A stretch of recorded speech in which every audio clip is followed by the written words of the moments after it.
Hi, friends of Richland County Public Library. We thank you for joining us this evening for our teen talk, discussing current issues that affects teens and young folks. Tonight, we have a treat for you. We have several people that will share their insight about their effects of what's going on currently and how they're dealing with it. I want to bring on my co-host, Miss Briana, and she will introduce herself and our panelists. Thank you, Taurus. Hi, yeah, we're so excited to be here with our teens talking about their experiences living through all of these historical events we're all living through together. And if the teens would like to turn their cameras on and join us so that we can get started. Why don't we go ahead and start introducing ourselves? Tyra, well, I've already said, introduce yourselves and your just tell us your age. I'm Tyra Jefferson and I'm 15 years old.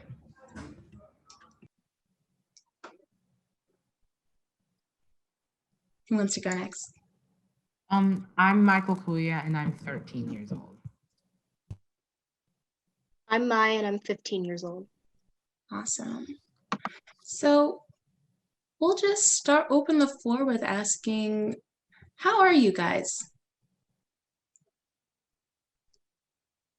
Anybody who wants to speak first, you can unmute. I'm doing good.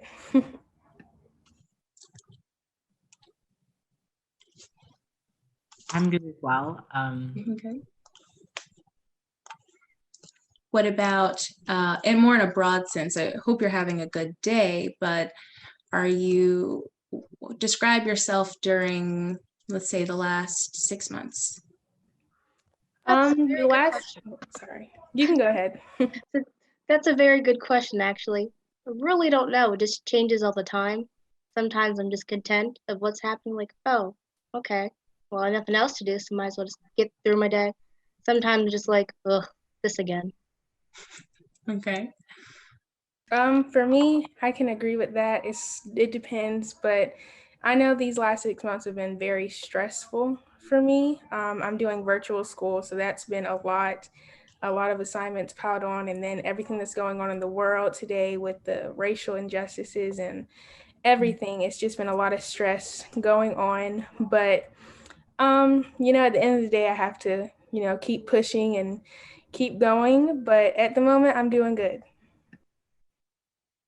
I think these past 6 months, I'm like laughing now, but like 6 months ago, I was not like I was really confused. It's an interesting thing having all these things happening in the world at once. And I think that just experiencing that has been a roller coaster of emotions. Right now, I'm okay too. So.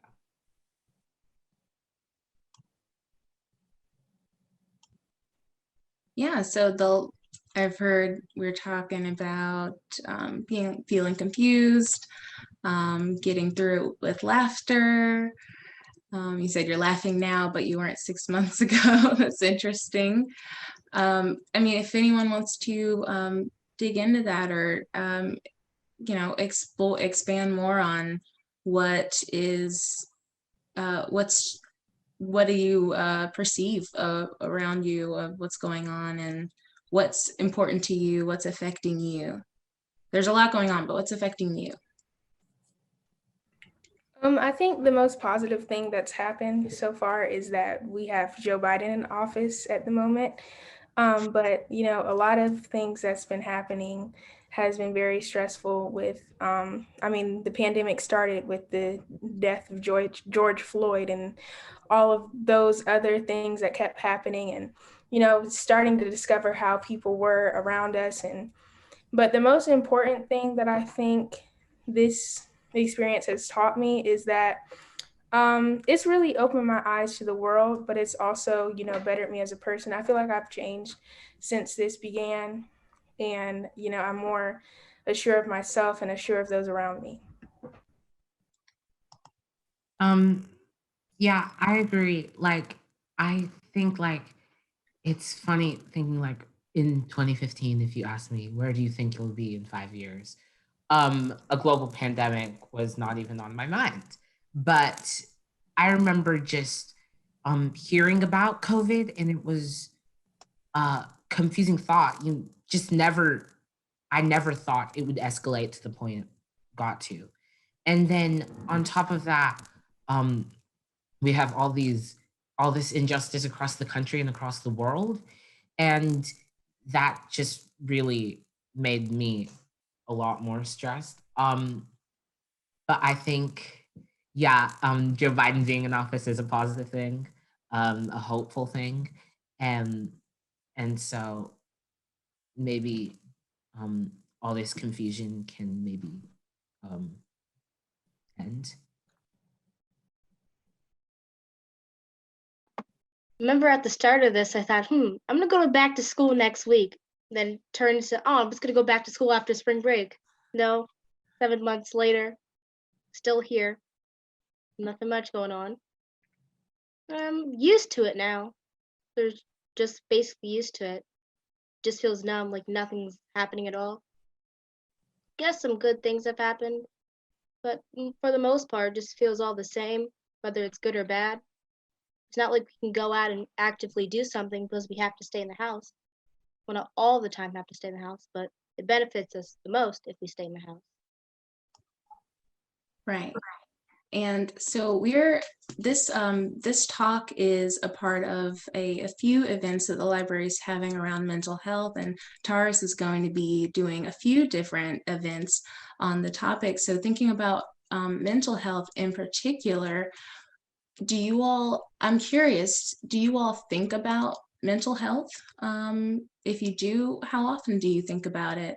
And do you think about your own mental health? I definitely do, more mine and others around me, because I'm very much I was labeled as a people pleaser. So I think about how others feel around me as well as myself. And I've learned during the pandemic to actually appreciate the time that I have to myself.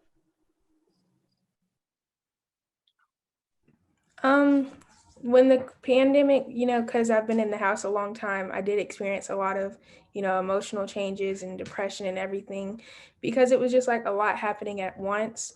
So I did have to, you know, think about mental health and think about things that can be happening. And, you know, a lot of personal things happened as well. So like I said, this pandemic did teach me a lot, but I do think mental health is something that people need to discuss more and be more open about, and not look at it as an issue, but look at it as in a way for you to better yourself and treat whatever you have.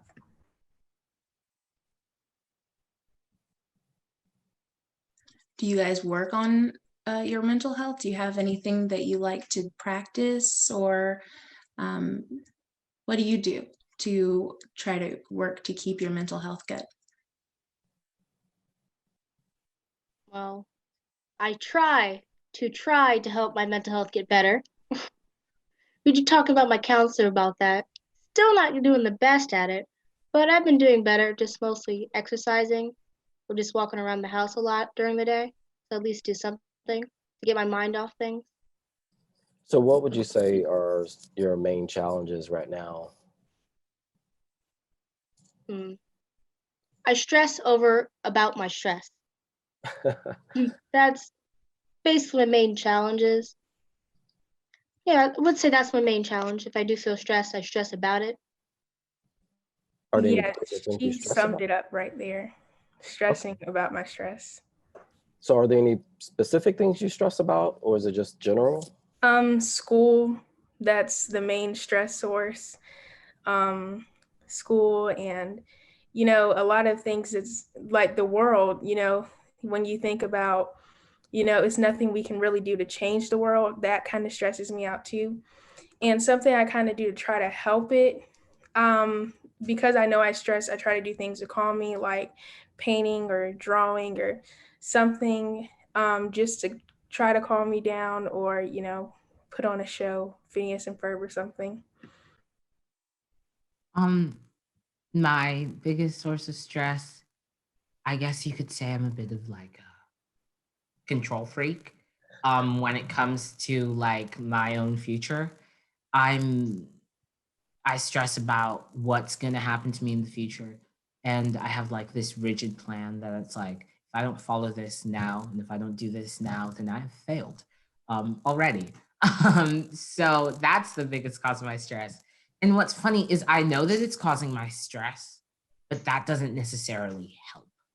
Um, Something I try to do to relieve that stress, music is the biggest thing for me. I love listening to music and um, even just reading lyrics and the depth. It's like reading a book, getting caught into another world, which also ties into writing lyrics, which I like to do that too. So it's fun. Skylar, would you mind sharing some of the challenges, or are they similar to what everyone else has said? My biggest challenge with my stress is politics. No, I'm actually really a political person. I'm constantly looking at the news, seeing what's happening. But then the pandemic hit, and then things just started becoming political that shouldn't even be political, like wearing a mask, socially distancing in public, even returning to school is becoming political. So it's just the whole chaos in the world going on that's just driving my stress, politics included. Then the presidential election, it was a lot. Okay. So, you all shared some similar things, and Michael, I appreciate your candid about, being a having control issues. I won't call you a freak. I think we all have a little bit of that, some more extreme than others. But, anxiety, which is an often response to stress, is about control anyway.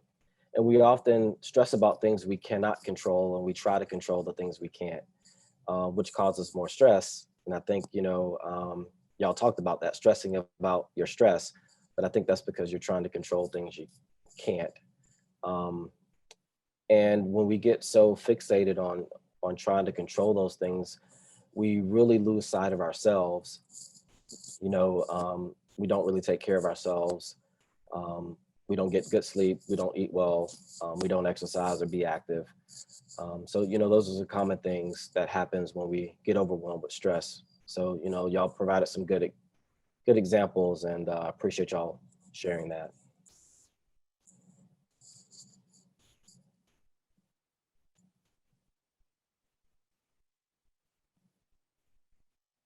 So stress, I think it's interesting that you all seem to share agreement about stress. I won't speak for every grown up in the world, but we do, I think a lot of us do tend to underestimate how much kids are affected, not your young adults being affected by what's going on, and the things that you still are not expected to change, like you said, but that doesn't mean it doesn't affect you. And I think that's really interesting and profound and important for us all to remember. And we've mentioned, I don't know if we want to get too far away from stress just yet, and other experiences of feeling challenges with mental health, but we've mentioned social climate as well. So I'm curious, how much of it is the social climate, broadly speaking, and the pandemic in terms of the actual concern about getting sick, as opposed to all the things that it's keeping us from doing? Like, are you guys worried about getting sick? Or are you just more worried about trying to do virtual school and wanting to get back to school? At the beginning of the pandemic, I was, more so trying to get back to school. But now it's like I don't want to get sick. And then also, one thing through this pandemic, a lot of people have, shared their political beliefs or, said things. And, it just seems like a very toxic environment. So I don't really want to go back to school as much as I did at the beginning, even though I don't like virtual school as much because it is overwhelming. But the stress more so comes from all the assignments that the teachers give. It's like more work than regular school. And it's more like we're not even learning at this point. We just have to turn in assignments. And it's also stressful because I want to go back to school, but I just know it's a lot going on.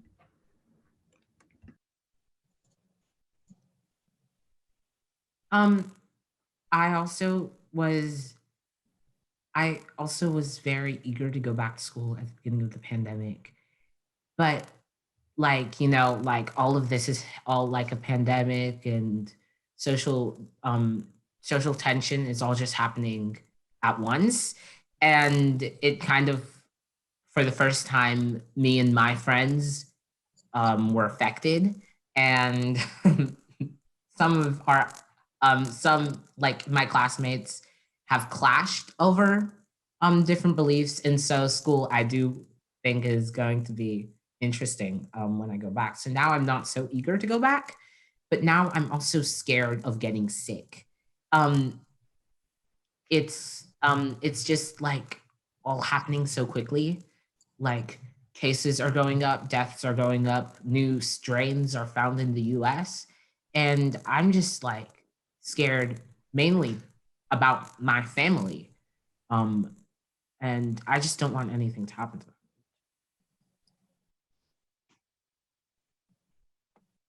I would say I wasn't really worried on not going back to school at all because that was my last year there, and all the people, they're going to different high schools. I only know one person who's going to the same high school as me.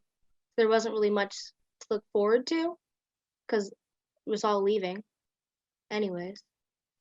But now, since we are doing our work, it's really annoying how sometimes they assign things, but then just forget information about it. So it just feels like we're not learning anything. It's like what's already been said.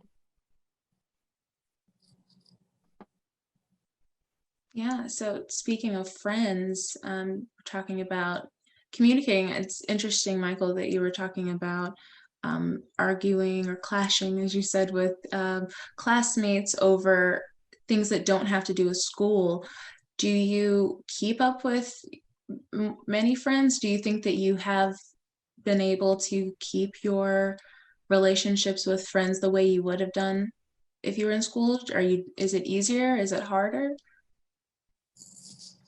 I think that it is harder because if we had been in school, then that probably means there wouldn't have been a pandemic, and that's just one entire um, social issue that isn't kind of um, erupting.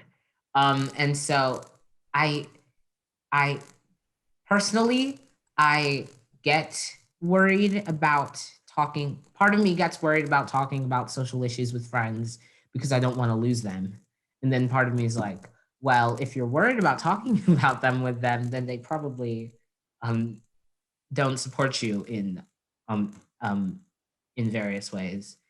And so it's kind of clashing. And I think being virtual, it's easier to push it aside than having to see them. And so, and it's not even just me, like all my classmates are just, it's, um, it's interesting.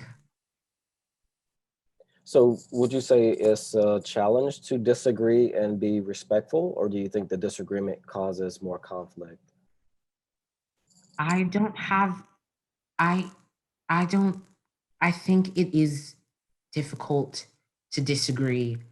And like, it's difficult for me and my classmates to disagree because I feel like we're young, and it's almost like an opinion is all we see each other as.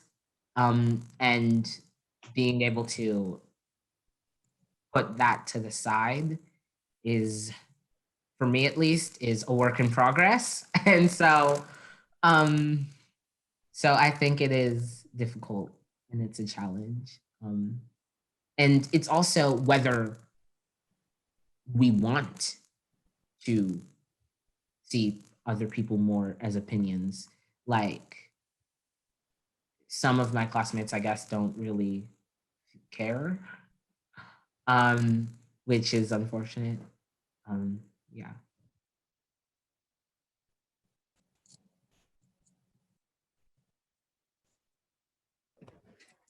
For me, I did lose a couple of friends during the pandemic, and it's not even like just losing them. It's just, we're not in contact anymore. And it's different because, at school we would see each other every day, and now it's like we're just like slowly moving apart from each other. And then with the disagreements, me, I so with me, I just kind of want to refrain from those who have those certain beliefs. I kind of backtrack myself away from that because I don't agree with it personally. And, it's just, I don't know, but I don't know exactly how to explain it, but it's just, like I said, the pandemic did show me a lot about other people, and I'm just kind of focusing on myself at this point. I mean, if I have friends, I have them, but it's not the most important thing anymore. So is it a challenge to stay connected? I would figure, younger folk tend to be more text savvy and social media, so the impersonal, kind of through virtual means or text would be more of your mode of communication. So I know the face-to-face is a bonus, but I mean, do you find it difficult to maintain, contact even with social media or texting or, video chat? Actually, I do. While I was at school, I didn't really talk to people. I mean, I do have friends I talk to. I mostly just sat there and observed their conversation. Just harder to talk to people.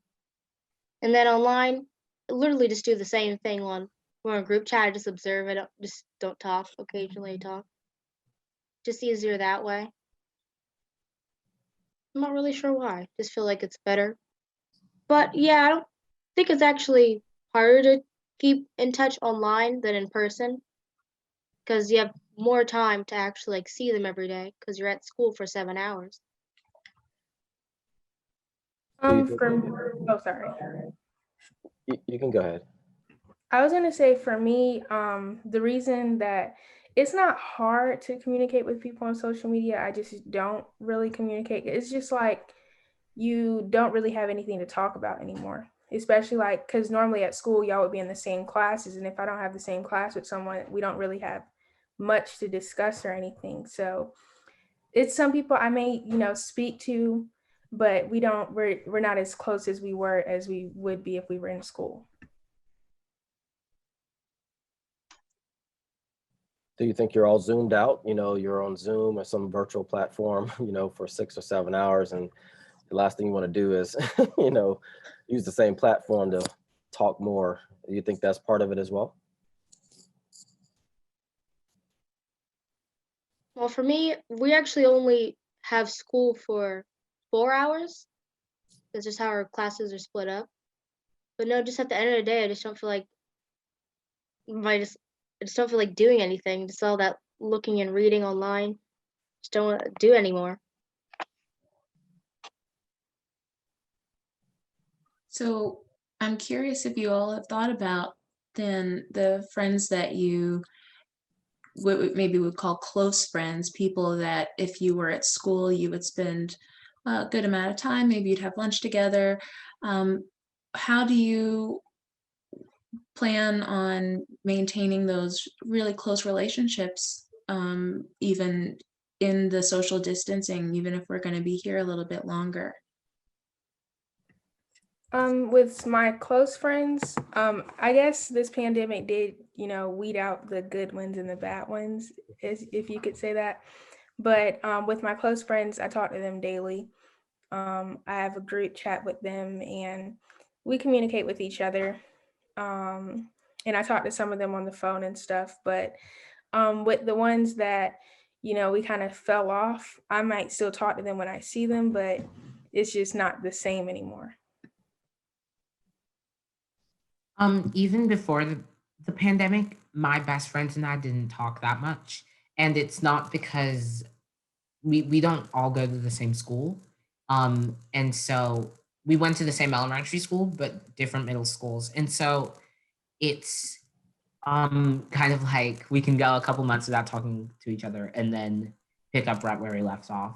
So those friends I'm able to keep easier in the pandemic because I don't necessarily talk to them every single day.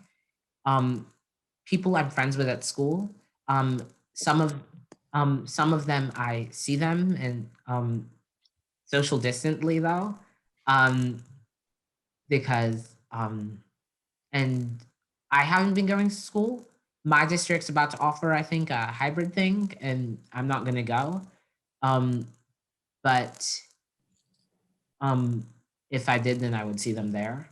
Um, and I think it's just a matter of if we see each other, then our relationship is progressing, I guess. And if we don't, then it's kind of not.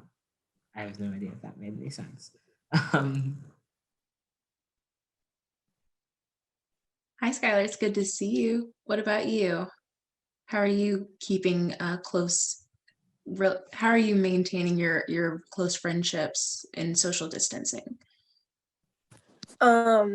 Mainly most of my friends, or yeah, my friends that I have, we've been best friends since we were either little or middle school.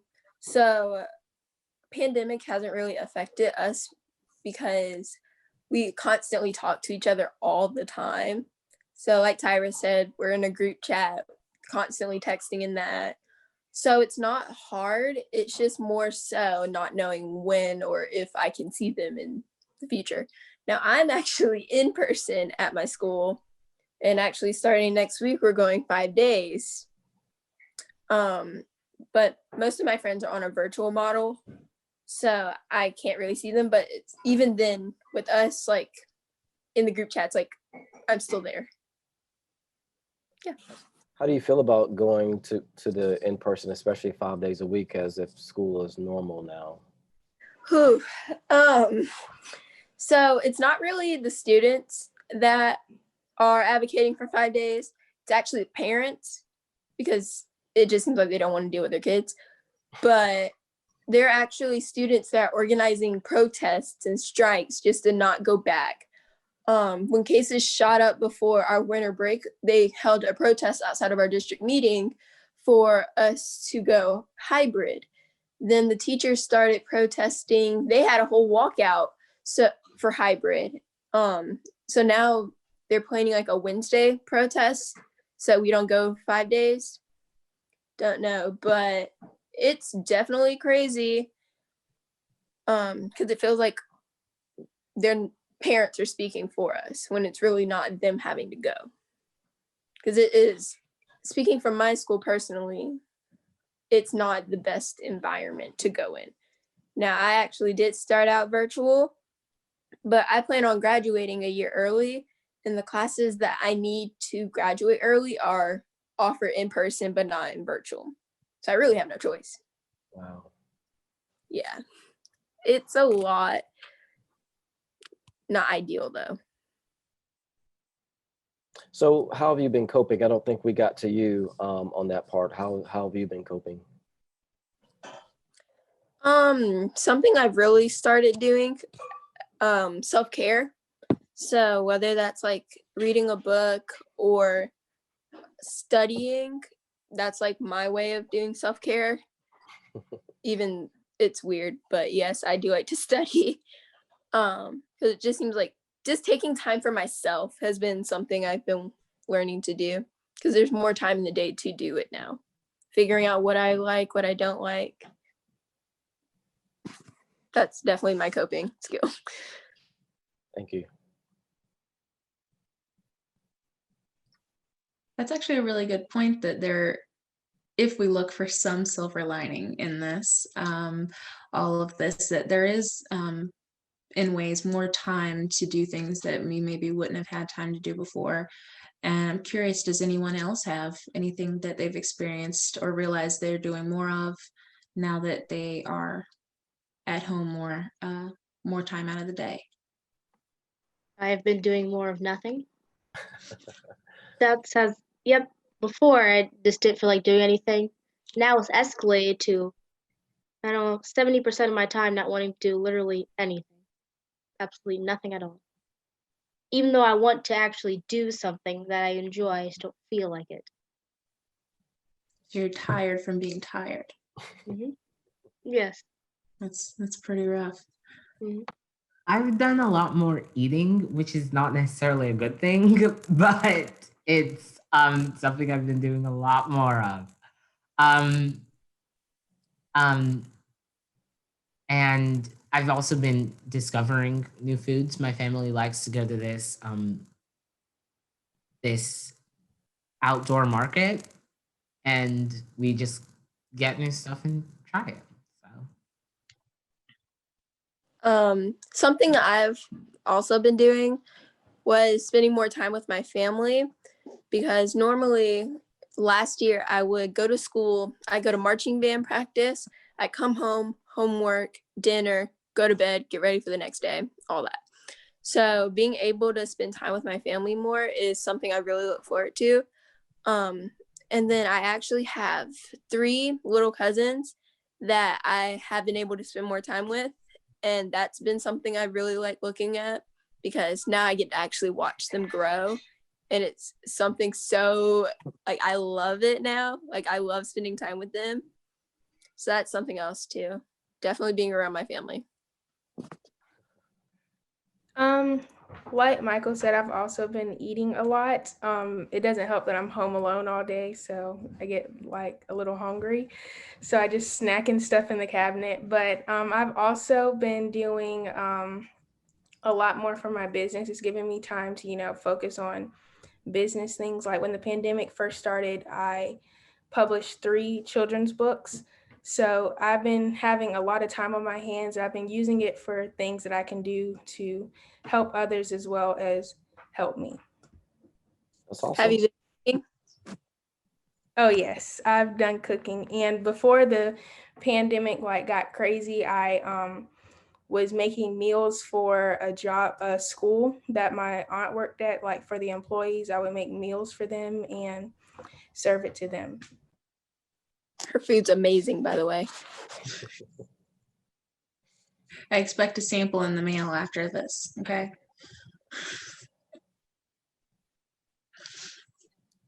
So I think I probably have a guess, but I still want to see what you guys say.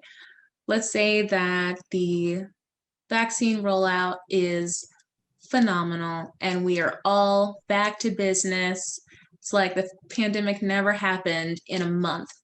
What's the first thing you're going to be so excited to do? Travel. Well, let me rephrase that. Back in August, my family, we usually take like a family vacation, and we went to Daytona just to like get a sense of normality. Did we do anything? No. We hung out at the house, we ordered takeout, we went to the beach, and that's it. But I want to be able to travel and actually go places and do things. Yeah. I agree. I definitely want to travel more. Like over the my mom, I was here at right now I'm at my grandparents' house, so I was staying here and my mom was going to work. So my mom, her and her family, before the pandemic even started, they planned a trip to Las Vegas. And only places I had been was Columbia and Timmonsville. So I was just sitting there and I wanted to go somewhere because normally we go somewhere over the summer. And she went to Vegas over the break while I was sitting here. And I was like, oh my gosh. But I have gone to North Carolina and I went to Camden, but I definitely want to go other places because this pandemic has really changed a lot. But I definitely want to be able to go places and, do more family things. My family comes to my grandparents' house, but, take family trips and stuff. My family's from Uganda originally. I was actually born there. And so we immigrated here. And so usually we go um, for 2 months during the summer every 2 years. And we were supposed to go last summer, but obviously there was a pandemic. So I think that once the vaccine's out, that's the first thing that we'll be planning. So yeah. Fingers crossed that the vaccine gets out so I can walk the stage at graduation. Fingers crossed. First thing I'm gonna do is go back to West Virginia and get this ice cream. Then I'm going to bring it back to South Carolina for Brianna and my brother because it's really delicious. It's a milkshake that has a cookie on it and then whipped cream. It's also a cookies and cream themed milkshake. It was really good. Milkshake tour of the East Coast. Mhm. Nice. So since it's already been brought up, I'm curious. You know, the vaccine's only been approved for 16 and above. So when you're eligible, you know, to receive it, are any of you going to take it, and are any of you not? Me, I'm a little skeptical because it's kind of crazy to me how they were so quick to make a vaccine for COVID-19, but they can't, make vaccines for other things. Like they still haven't found the cure for cancer or anything, but they were, so incredibly quick to make a vaccine for this. So, I want to see what other people, say about it and see if it's really worth it. But as of now, well, I'm not old enough, but also, I just kind of want to sit back and observe. I'm skeptical because, well, for the reason that Tyra said about how everybody is and how they haven't found a cure for like cancer, AIDS, like things like that. But then I also don't want to get it because of the Tuskegee experiment.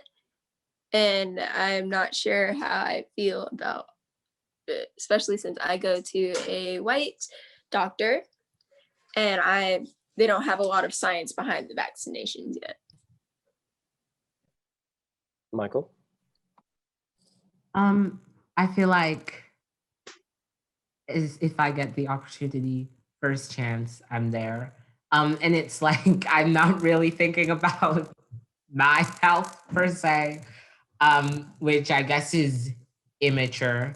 But I feel like it's just in my head, I'm just ready to move on. And I guess I'm just impatient and just done. So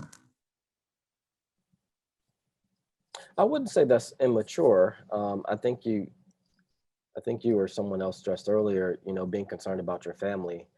And, you know, obviously, you know, a lot of family members are dealing with grief over the loss of loved ones and even multiple loved ones.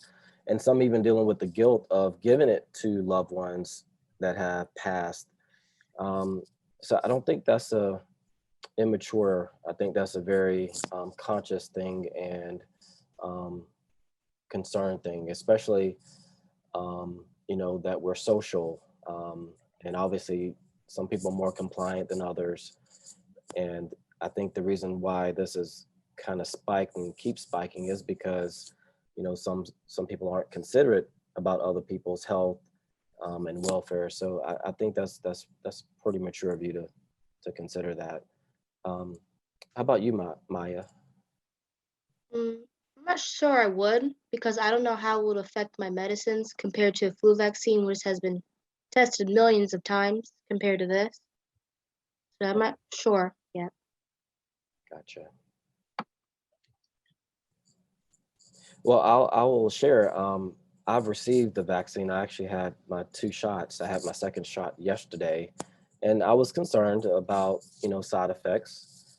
But my main reason for taking the shot was not for myself. It was for my family, and definitely for my clients that I see, and, you know, anyone else I may come in contact with. You know, I think, like you said, Scholar, there's still a lot of research that has to be done. I don't think it's been disproven if you have the vaccination that you can't still pass it on. I think they really need to explore that. But hopefully, this will be effective and people will take advantage of it. And I get, the criticism and skepticism, with previous vaccinations and experiments that were done. But it's really out of concern for others that I took the vaccine.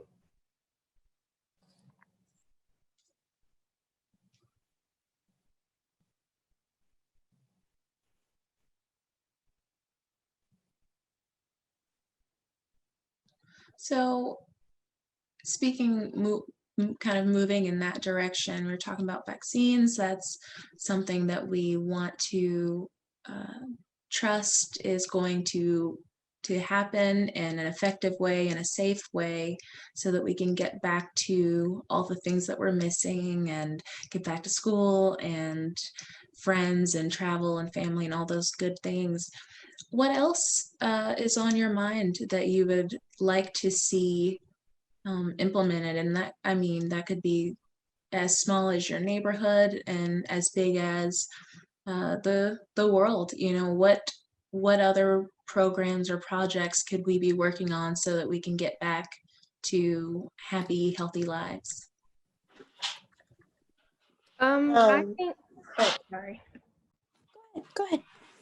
I was just gonna say, I don't think like our lives are just gonna go, I don't think our lives are gonna be the same anymore. I think it's been so much has been discovered, so many things that we've seen throughout this pandemic. So I think what we can do is better ourselves and, try to make this country better, because I don't think anything's gonna be the same of how it used to be. But I think what we do need to do is, correct some of these issues that we have in the world. Like one big issue, I don't feel like people talk about it as much as, the fact that our school systems are teaching us false information, teaching us false things about our history.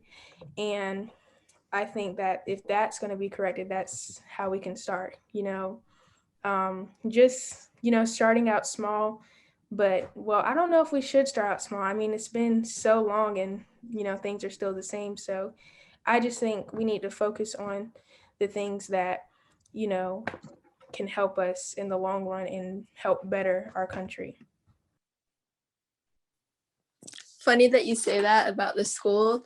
I've actually noticed from this year when I was virtual, we are learning about so many people getting false recognition or recognition for things that they isn't wholeheartedly true. Like Christopher Columbus, they said he discovered America. No, he didn't. There were people living here. So like just things like that. Ferdinand Magellan first circumnavigate the globe. No, he didn't. He died on the route. His team did. Like just things like that. But then they only teach Black history during Black History Month in February, or they only talk about police brutality, like things that are affecting people of color when it happens. Like it needs to be spoken about more, because the less it's spoken about, the more common it's going to be. And more people are just going to think it's okay when really it's not. Yeah, and I do want to say, for a long time, I was taught that, all these white people invented, basically everything. They invented everything that we have. And, once I actually research it and look it up, that's not necessarily true. And it's just like a lot of things that they, try to hide in our history classes. If we're going to learn about history, we need to learn about all the history. And like, I didn't know about Black Wall Street until I saw a movie about it. I didn't know anything about it, and I wouldn't have learned it in the school system. So I think, trying to camouflage things that we need to know about our country is important. See, I have an aunt who is like all for Black history. Like we call her the female Malcolm X, because she just has this, I don't know how to explain it, but her attention is mainly towards Black history. So if I don't know something about someone, she'll make me research it and explain it to her. Like I didn't know who John Lewis was. she made me research it and then tell her like what happened at Selma, the march to Selma, like things like that. And I just know that other people don't have that advantage. So they are over here thinking, oh my gosh, like people in the media or people in the school system don't talk about it. When wholeheartedly it's not they need to learn about it. They just don't want to put it out there. But then again, I also think about it as if they speak on slavery and the different truths that happened, it's going to cause chaos. Like if I would have known the different things that slaves had to go through, I would have, got Becky in the back of her head. Not really, but you know what I mean. Like I feel like it's more of a peace preservation thing on top of that. I was fortunate enough to have a 4th and 5th grade teacher who hated textbooks and would just make her own material, putting because she said that textbooks just left out major parts of history, and so that was something that really changed my perspective. To answer your question about whether our lives will be the same, my life will never be the same, ever. And just because of things like before the pandemic, I didn't really follow the news. And now it's like a habit. I like watch the news every night. I check the news multiple times throughout the day. Like it is almost, it's like an addiction, and it's just because like I want to know what's happening around me and what's happening to my future and all of that. And so that's just one aspect that my life will never be the same. It's kind of like your eyes are opened and you just can't close them anymore.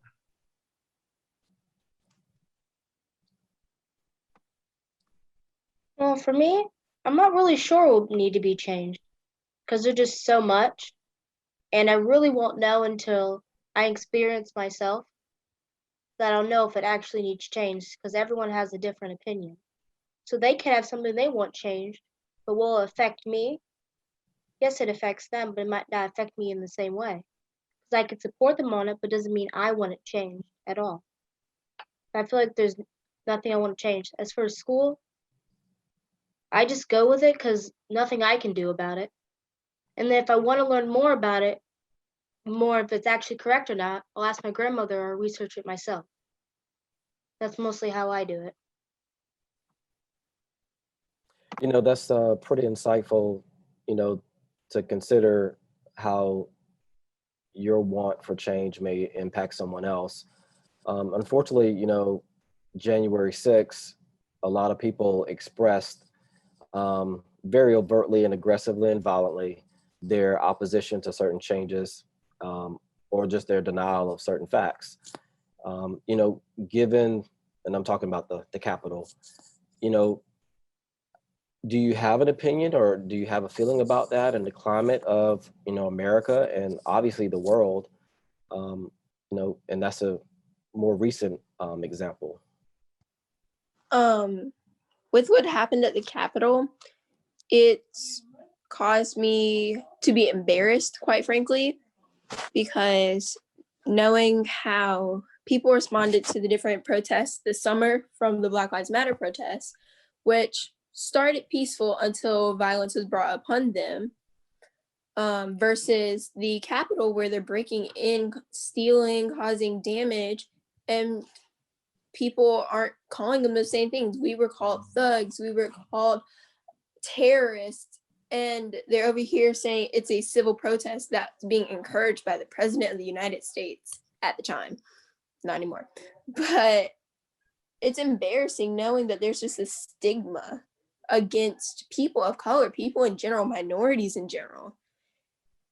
And that confirmed the different privileges that people have in America, if anything.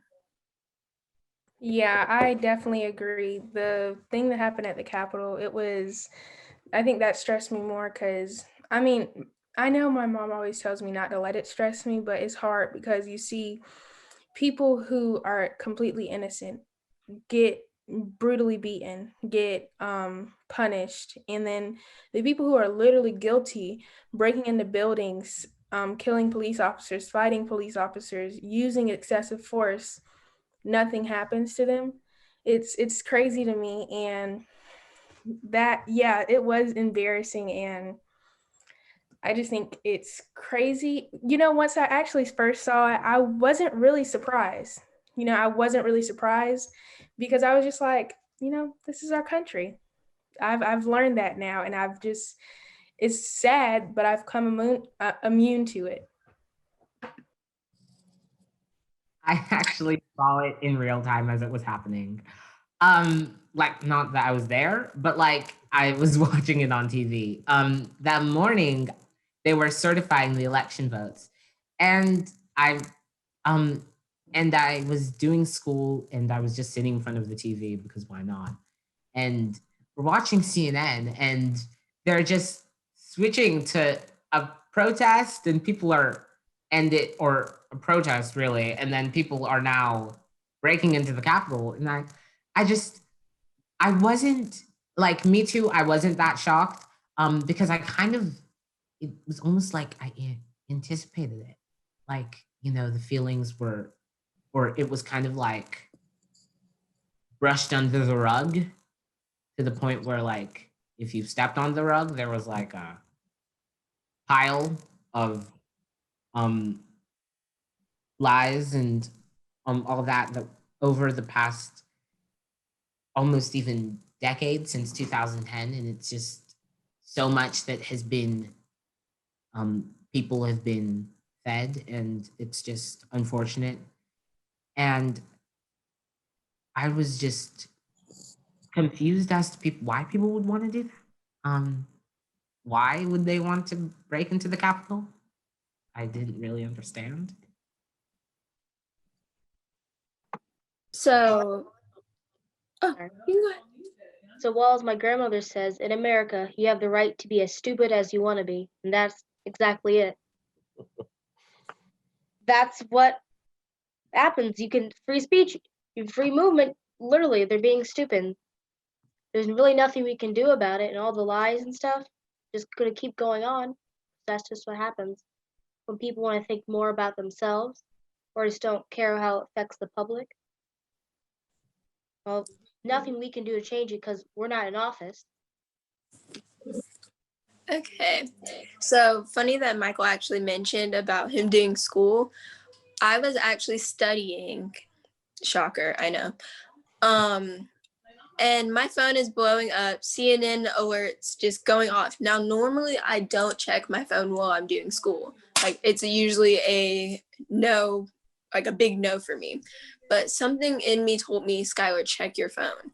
And then it's saying, 1 minute, protesters have started piling up at the Capitol. Protesters breached the Capitol. Then I'm watching videos of the police officers opening the gates for them. Like it's nothing. Donald Trump giving them permission basically to storm the Capitol just because of they didn't have trust in a democracy, which is what our country is based on. It's a democracy. You're not always going to win your candidate. Now, what bothers me is the fact that Black Lives Matter got more hate and backlash when it's basically people fighting for basic human rights. And this not even going to call it protest, terrorist attack was people not getting their way. And that's what people are failing to understand.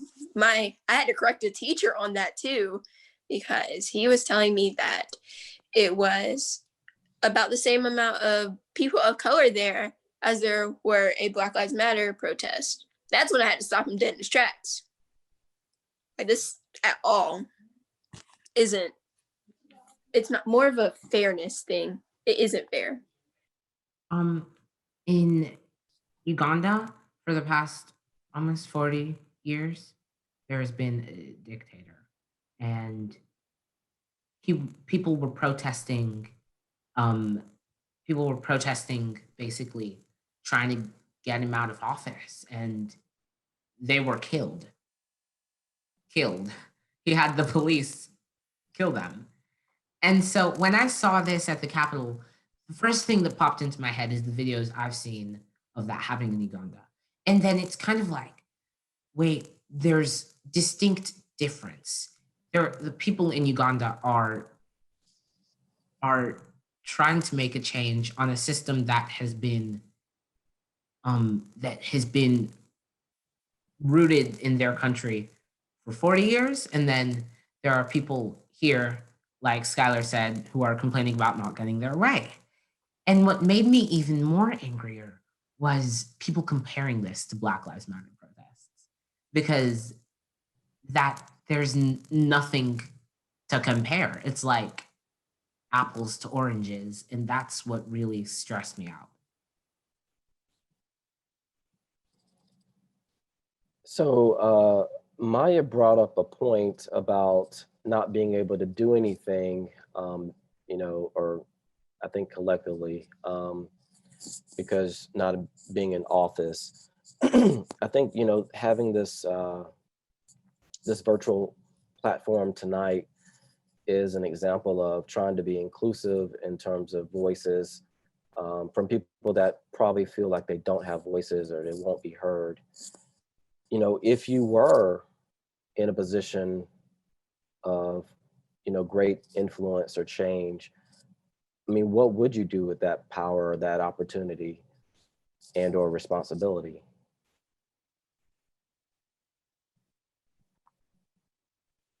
Michael, you can go ahead. I think your mic is on. That's something I've thought about a lot, especially in these past months. And my biggest thing is human rights. I literally come from a country where I walk the street and I see people without stuff to eat. So if the moment I get a chance to change things, I'm gonna give people food and housing and education and the ability to walk down the street without getting shot. It's kind of like non-negotiable at this point. And I don't know why it's become political, but it has. And that's definitely the first thing I'm doing. I wholeheartedly agree. That's actually something that I have been focused on like my entire life, was the less fortunate. So whether it's like with my church when we go pass out meals and bags down in Finley Park, but maybe like 5 years ago, Mayor Steve Benjamin, the mayor of the city of Columbia, was planning on putting the homeless people out of the park. Mind you, this is where many homeless people would sleep, would stay. There are church services that go on, which I have participated in myself. Like I've seen it down at the park. So little 10-year-old me was enraged. Like I made a petition to send him as a 10-year-old. So that's definitely something I feel like if we were given the power, we could so change things. Because it doesn't make sense how the rich just keep getting richer and the poor just keep getting poorer. It just doesn't make sense to me.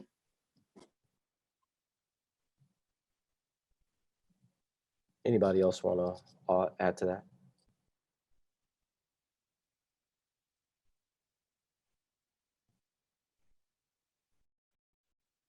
So I am really interested about this.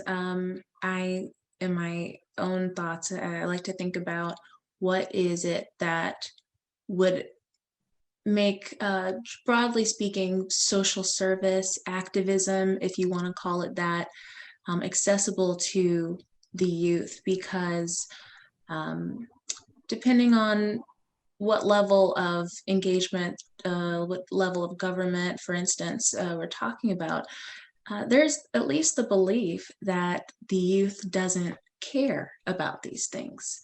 That is we could say a stereotype that is easy to just kind of say the kids are disengaged and they don't care about these things.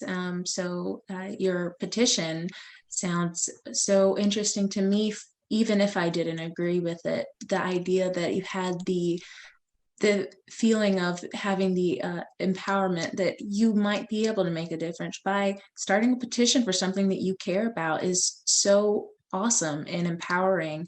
And I want to know, help us understand, what do you think it would take to get more of that kind of activity from kids your age?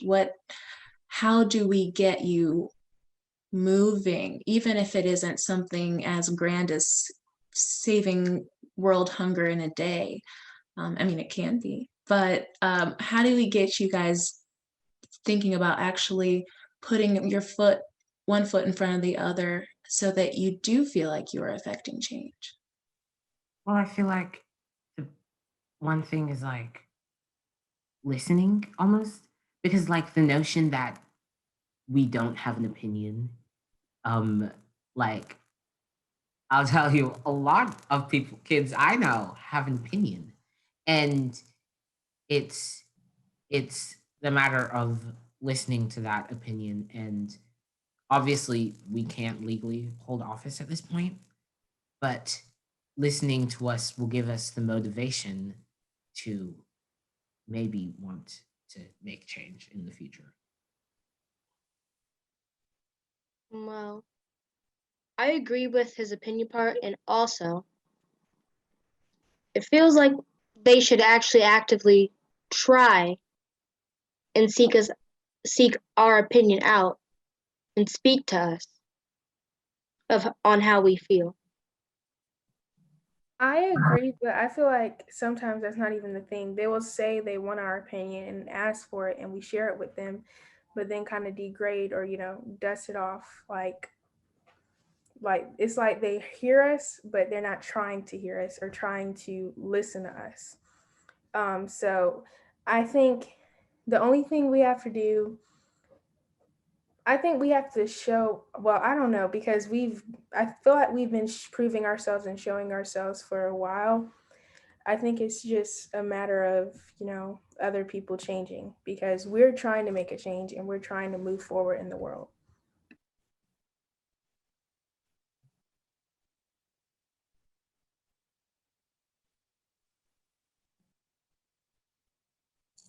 Michael, did you have something else to say? Oh, I was just gonna say, like, I just feel like at this point, personally, I can't not speak up, and it's and I think that this is the more um um big politicians safe in their towers, the more they say young people don't want to make a change, or more that they brush off our ideas, makes me more motivated. Um, because it's kind of like it is my future, it's our future, and um, we'll be facing the repercussions in the long haul. And so that is something that's motivating to me. To seek change.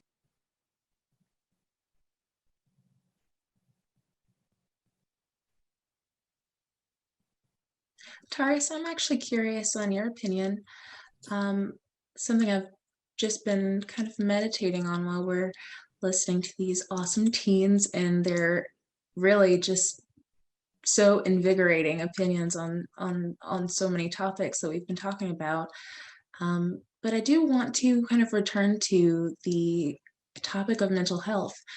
I realize that you all have access to so much information, which is a good thing, I'll say, for the most part. Michael, a while back, you were talking about how you watch the news so much and you are constantly tuned in to what's going on. You said, I think you even said it might feel a little bit like an addiction to be up on everything that's going on. And Taurus, what do you think about when you hear that, the constant influx of news and what the implications are of that for mental health on teens? Well, I think it's been, stated in various ways, misinformation, limited information, or lack of information. And unfortunately, it's multiple layers to that. One of the things is, we often want to seek knowledge and we want information, but sometimes the information that we seek causes stress. And, I often tell clients, you can't unsee something and you can't unhear it. And once you do get that information, you have a choice of what you want to do with that. So I think it's something to be very mindful about on a daily basis. At one point, I had to take a break from, the news myself, just because it was overwhelming, and it's a lot of information to try to decipher, like who was really telling the truth, and who was being, what was the motive behind the information that someone was stating. And I think Scholar said something earlier, about the education. It's become so political. I think a lot of social issues have become so political that it loses efficacy. And I think that causes people to disengage. And I think, that's a very dangerous thing, where people just like, I don't want to watch the news, I don't care anymore, and they're going to live in this bubble. Well, America is a bubble, but we still have to coexist. And I think also what we've learned by way of this pandemic, that the world is interconnected. A virus from another country, another continent, has spread to, I think now every continent, even Antarctica, from what I understand. So, the world is so connected, and, people are always moving. And, I think we've learned a lot from the pandemic. I think we learned a lot from how people reacted to it. And obviously there's been a lot of people motivated, but there's been a lot of people that are oppositional to change that's necessary and long overdue.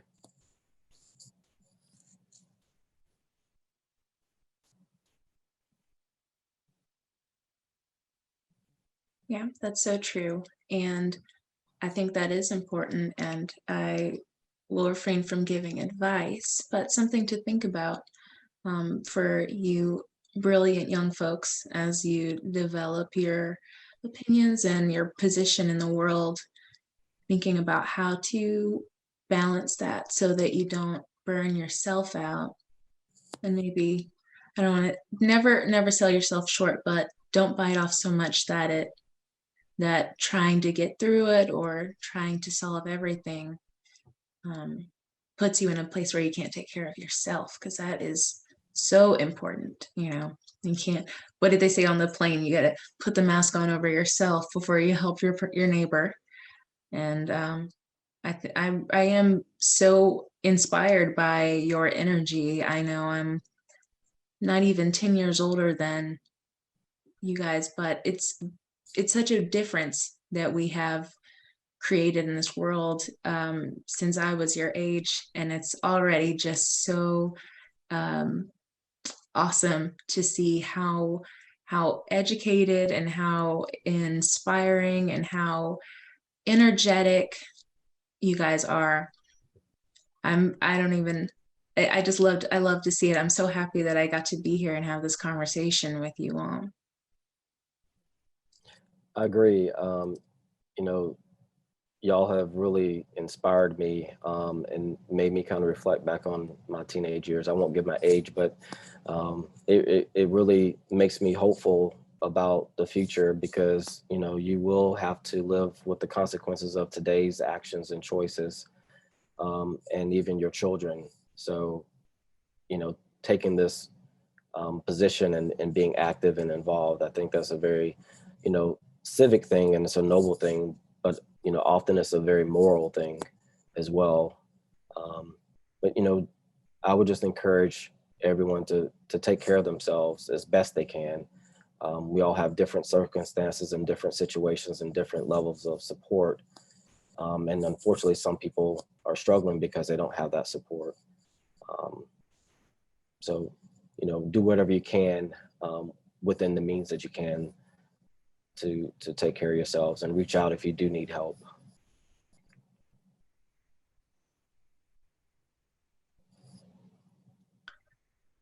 Well, I'm wondering if we might start considering winding this fabulous conversation down, but do you guys have anything pressing on the heart, anything that you just really want to get out there about anything we've talked about?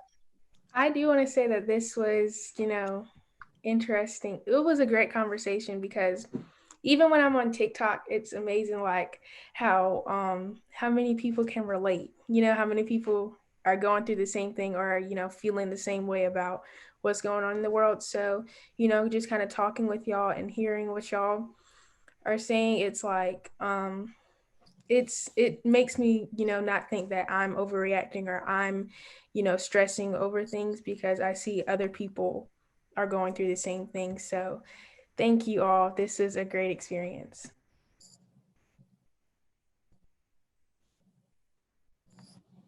I totally agree with Tyra. It was a great experience. Thank you. Thank you for coming. I agree as well. I did enjoy having this conversation with you guys. Me too. Well, we were going to close it out and just say to remind everyone of your name and your age, and just you can say your first name and anything about you, talents, hobbies.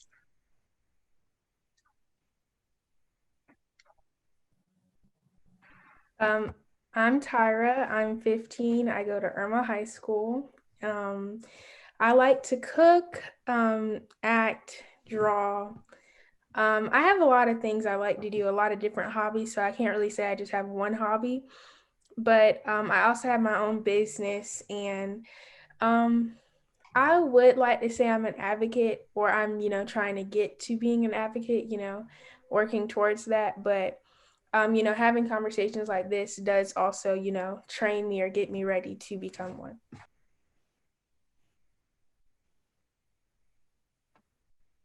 I'm Maya, I'm 15. I do not live in South Carolina, so I have no idea what places you guys were naming.